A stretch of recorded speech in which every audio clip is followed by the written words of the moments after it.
Hello guys, welcome to another video. इस video में हम बात करने वाले हैं स्पाइडरमैन नो वे होम के बारे में। वीडियो बहुत लेट आ रही है, उसके लिए माफ़ी चाहता हूँ। अब सीधे हम बात करें स्पाइडरमैन नो वे होम के बारे में। तो स्पाइडरमैन नो वे होम एक ऐसी फिल्म है जो एमसीयू की स्पाइडर फ्रेंचाइजी की तीसरी मूवी है। इससे पहले दो मूवी और आ चुकी हैं जो काफ़ी ज़्यादा ही हिट रही, और जो इस स्पाइडरमैन नो वे होम है इसने एंड गेम का रिकॉर्ड भी तोड़ दिया है। जैसे कि एंड गेम में जितने भी व्यूज़ आए रहे, जितने भी प्लेटफॉर्म में, वो व्यूज़ अब स्पाइडरमैन नो वे होम जो है उसने तोड़ दिए हैं। उससे ज़्यादा व्यूज़ आए हैं, जो कई हज़ार मिलियन है। और इसके साथ नो वे होम की अगर स्टोरी लाइन की बात की जाए तो उसको मैं तुम्हें वीडियो के आगे बताऊँगा। अभी हम बात करने वाले हैं स्पाइडरमैन के प्रेजेंट और उसके पास्ट के बारे में एमसीयू के अंदर, और ट्रेलर ब्रेकडाउन भी करेंगे। तो वीडियो पे बने रहें। तो वीडियो का मेन टॉपिक शुरू करा जाए तो स्पाइडरमैन सबसे पहले एमसीयू में नहीं था, ना ही वो मार्वल कॉमिक्स में था। सबसे पहले वो लोकल कॉमिक्स और किसी और कॉमिक्स में था, और बाद में उसे सोनी पिक्चर्स और बाकी सब प्रोडक्शन कंपनी जो रहती थी वो उसे पब्लिश किया करती थी। जैसे कि सोनी का द अमेजिंग स्पाइडरमैन, जिसकी ग्राफिक्स और पिक्चर क्वालिटी काफ़ी बेहतरीन और ज़बरदस्त थी, और वो काफ़ी ज़्यादा अच्छी थी। दो अलग अलग स्पाइडरमैन होते हैं और उनकी स्टोरी लाइन भी अलग होती है। जैसे कि देख लिया जाए कि स्पाइडरमैन को जब एमसीयू में एंटर किया गया, एमसीयू में नहीं मतलब मार्वल कॉमिक्स में, तो तब फिर उसे मार्वल कॉमिक्स में दिखाया गया, बाकी सुपर हीरो और अवेंजर्स से जोड़ा गया। फिर उसके बाद उसे और आगे भेज दिया गया, उसकी एनिमेटेड सीरीज़ आई। फिर उसके बाद आखिरकार वो फिल्म में आ पाया। एमसीयू में स्पाइडरमैन सबसे पहली बार सिविल वॉर में दिखाया गया था, जब आयरन मैन एक नई लौंडे की खोज में होता है जो कैप्टन अमेरिका के खिलाफ लड़ सके। फिर बाद में उसकी आगे स्टोरी दिखाई जाती है कि कैसे वो होम अपने घर वापस आ रहा होता है, कि कैसे टोनी स्टार्क ने उसे अप्रोच किया और उसे अपनी टेक्नोलॉजी दी और उसे हमने मतलब एक बेटे जैसा मतलब ट्रीट किया। फिर उसके बाद देखा जाए तो स्पाइडरमैन होम कमिंग में हमें ये दिखाया जाता है जिसका मेन विलन होता है हॉक्स। हॉक्स हॉक्स के बारे में बात की जाए, इसका मेन विलन होता है, बीच में थोड़ा ग्लिच हो गया, उसकी माफ़ी चाहता हूँ।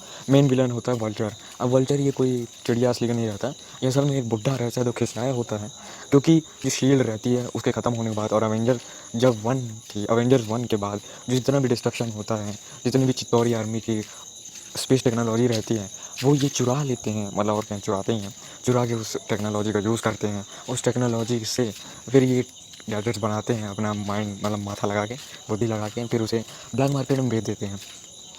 और यही सब जो उसका मेन विलन वल्चर रहता है, उसकी बेटी पीटर जो रहता है, वो उससे मतलब क्लोज हो जाती है और दोनों का रिलेशनशिप बन जाता है। फिर जब ये पता चलता है कि पीटर और वल्चर की जब दुश्मनी होती है, वल्चर पता चल जाता है कि हाँ यही है स्पाइडरमैन। अब एमसीयू में स्पाइडरमैन को मतलब ऐसे पोखी मतलब उसको डाल दिया जाता है कि मतलब इसकी पहचान किसी न किसी तरह सामने आ जाती है, और खासकर विलन के सामने। अब जैसे कि वल्चर को रोक देता है अपना पीटर, और वो रोक भी देता है, वल्चर को जेल हो जाती है, और बाकी सब रिलेशनशिप ख़त्म, काम तमाम सब तहस नहस। फिर हमें आगे की पिक्चर में दिखाया जाता है जो रहती फार फॉर होम जो रहती है एंड गेम के बाद की कहानी रहती है, और इस कहानी में हमें अलग चीज़ें बताई जाती हैं। जैसे कि फार फॉर होम जो है, इस मूवी में अवेंजर्स एंड गेम के बाद की कहानी सुनाई जाती है। तो एंड गेम जिन लोगों ने देखा होगा, जैसे कि टोनी स्टार्क अपने आप को कुर्बान करके आधी दुनिया को वापस ले आता है, अवेंजर्स जीत जाते हैं, कुछ रिटायर हो जाते हैं, फिर मर जाते हैं। तो उसके बाद टोनी स्टार्क के मरने के बाद सारी कंपनी उसका सारा हिस्सा जो रहता है वो मतलब कहें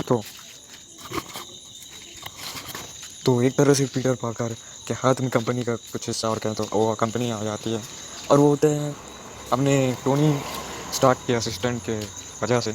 लेकिन ऐसा ठीक भी है, क्योंकि पेपर जो रहती है, पेपर पॉट्स, वो मतलब इतने अच्छे से कंपनी को संभालना नहीं चाहती थी और कंपनी ख़त्म कर लेना चाहती। तो इसी वजह के कारण फिर सब कुछ अच्छे से चल रहा होता है। फिर हमें ये स्टोरी दिखाई जाती है कि जितने भी मतलब टोनी स्टार्क का टाइमलाइन देख लो कि उसमें जितने भी साइंटिस्ट, जितने भी खोज करने वाले इन्वेंटर्स, और जिनमें से मेन रहता है इस पूरी स्टोरी लाइन का विलन जो रहता है मजिस्ट्रो, हम विलन नहीं बोलेंगे, मजिस्ट्रो और मैस्ट्रो जो भी उसका नाम है, अच्छे मेरे याद नहीं। तो वो क्या करता है, अपनी टीम खड़ी करता है, सारे जितने भी साइंटिस्ट इन्वेंटर्स रहते हैं उनके साथ मिलता है और एक रिबेलियन खड़ा करता है कि वो हीरोज़ गए, अब हम नाटक करने वाले हीरोज़ हैं जिन्हें लोग पसंद करते हैं, हम कुछ सही में नहीं कर सकते, फिर भी हम शोहरत कमाएंगे। और वो एक तरह से शील्ड जो बची कुची रहती है उसको भी ख़त्म ही कर डालता है। लेकिन आखिरकार जो मैजिस्ट्रो रहता है वो हार जाता है सबके सामने, जो रहता है हकीकत आ जाती है उसकी, और पीटर पार्कर, उसको मैं आगे बोलूँगा। तो भाई इतना मैंने जो कहा वो तुम्हारे भेजे में घुसा हो तो अच्छी बात है, क्योंकि मेरी ऑडियो क्वालिटी थोड़ी ख़राब हो सकती है और बीच बीच में अटक रहा हूँ, क्योंकि स्क्रिप्ट को पढ़ के बोलना काफ़ी मुश्किल होता है कि बार बार देखो फिर उसको मोबाइल देखो, तो उसके लिए मैं माफ़ी चाहता हूँ। अब हम बात करें स्पाइडरमैन फ्रेंचाइजी के बारे में। स्पाइडरमैन कई सारे हैं, मतलब स्पाइडरमैन ओरिजिनल जो मूवीज़ आती रही, जो 3 मूवीज़ आई रही, स्पाइडरमैन 1, 2, 3, फिर अमेजिंग स्पाइडरमैन 1 और 2, तो ऐसे कई सारी फ्रेंचाइजी रही। जैसे कि स्पाइडरमैन जो ओरिजिनल थी उसमें अलग स्टोरी लाइन थी, अमेजिंग स्पाइडरमैन में अलग स्टोरी लाइन थी, तो अलग अलग स्टोरी लाइन जो रहती है उसका पर्पस भी अलग अलग रहता है। तो सीधे बिना किसी देरी के हम बात करें ओरिजिनल, और कहें तो सीधे सीधे जिस वीडियो पे, मतलब जिस टॉपिक पे वीडियो बेस, ट्रेलर ब्रेकडाउन। तो ट्रेलर में हमें सबसे पहले दिखाया जाता है, सबसे पहले हमें ट्रेलर में दिखाया जाता है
मतलब आखिर पीटर बीच में मतलब उसकी आदत तो है बक करने की, लेकिन आखिर ऐसा क्यों, तो आखिर उसने ऐसा क्यों किया? तो भाई जैसे कि बोल रहे थे सब भूल जाएंगे कि स्पाइडरमैन था पीटर पार्कर, सब भूल जाएंगे, मतलब जो मर चुका है वो भी भूल जाएगा, आयरन मैन पूरा सिविल वॉर कांड सब खत्म। ऐसा हो भी सकता है, नहीं भी हो सकता, सिचुएशन या फिर प्रेजेंट टाइम पे जिंदा है वो भी हो सकता है। तो उस सिलसिले को देख के देखा जाए तो गलती हो जाती है। अब मल्टीपल यूनिवर्स और मल्टीवर्स एक साथ कंबाइन हो जाते हैं, जिससे दूसरे यूनिवर्स के स्पाइडरमैन इधर आ जाते हैं और विलन्स भी आ जाते हैं, जैसे कि हमें गॉब्लिन बॉम्ब दिखाया जाता है, जिससे समझ सकते हो कि फिल्म में गॉब्लिन अपीयरेंस होने वाला है, और साथ ही साथ डॉक्टर ऑक्टो और कहीं तो ऑक्टोपस भी आ जाता है, तो इससे तुम समझ सकते हो कि बाकी स्पाइडरमैन भी आएंगे यहाँ। जैसे कि तुम स्पाइडरमैन देख लो जो ओरिजिनल सीरीज़ वाला था, और जो अमेजिंग स्पाइडरमैन था वो भी देख लो, तो मतलब दोनों आएंगे, कंफर्म है कि अलग अलग स्पाइडरमैन लड़ेंगे अलग अलग यूनिवर्सेस की तरफ से। तो मेन विलन देखा जाए तो सैंडमैन, वेनम तो वैसे ही मार्वल कॉमिक्स है, लेकिन उसका कुछ भी इंटरवेंस हो सकता है। वैसे एक चीज़ मुझे समझ नहीं है कि डॉक्टर स्ट्रेंज अगर पीटर से लड़ रहा है, वैसे कुछ हो गया होगा, उसके बारे में ज़्यादा बात नहीं करेंगे, सीधे हम बात करेंगे करने का कोई मतलब मसला तो हो गया, तो विलन में बना सकता है। Hello guys, welcome to another video. इस वीडियो में हम बात करने वाले हैं स्पाइडरमैन नो वे होम के बारे में। सो वीडियो बहुत लेट आ रही है, उसके लिए माफ़ी चाहता हूँ। अब सीधे हम बात करें स्पाइडरमैन नो वे होम के बारे में। तो स्पाइडरमैन नो वे होम एक ऐसी फिल्म है जो एमसीयू की स्पाइडर फ्रेंचाइजी की तीसरी मूवी है। इससे पहले 2 मूवी और आ चुकी हैं जो काफ़ी ज़्यादा ही हिट रहे हैं, और जो स्पाइडरमैन नो वे होम है इसने एंड गेम का रिकॉर्ड भी तोड़ दिया है। जैसे कि एंड गेम में जितने भी व्यूज़ आए रहे, जितने भी प्लेटफॉर्म में, वो व्यूज़ अब स्पाइडरमैन नो वे होम जो है उसने तोड़ दिए हैं, उससे ज़्यादा व्यूज़ आए हैं, जो कई हज़ार मिलियन है। और इसके साथ नो वे होम की अगर स्टोरी लाइन की बात की जाए तो उसको मैं तुम्हें वीडियो के आगे बताऊँगा। अभी हम बात करने वाले हैं स्पाइडरमैन के प्रेजेंट और उसके पास्ट के बारे में एमसीयू के अंदर, और ट्रेलर ब्रेकडाउन भी करेंगे। तो वीडियो पे बने रहें। तो वीडियो का मेन टॉपिक शुरू करा जाए तो स्पाइडरमैन सबसे पहले एमसीयू में नहीं था, ना ही वो मार्वल कॉमिक्स में था। सबसे पहले वो लोकल कॉमिक्स और किसी और कॉमिक्स में था, और बाद में उसे सोनी पिक्चर्स और बाकी सब प्रोडक्शन कंपनी जो रहती थी वो उसे पब्लिश किया करती थी। जैसे कि सोनी का द अमेजिंग स्पाइडरमैन, जिसकी ग्राफिक्स और पिक्चर क्वालिटी काफ़ी बेहतरीन और ज़बरदस्त थी, और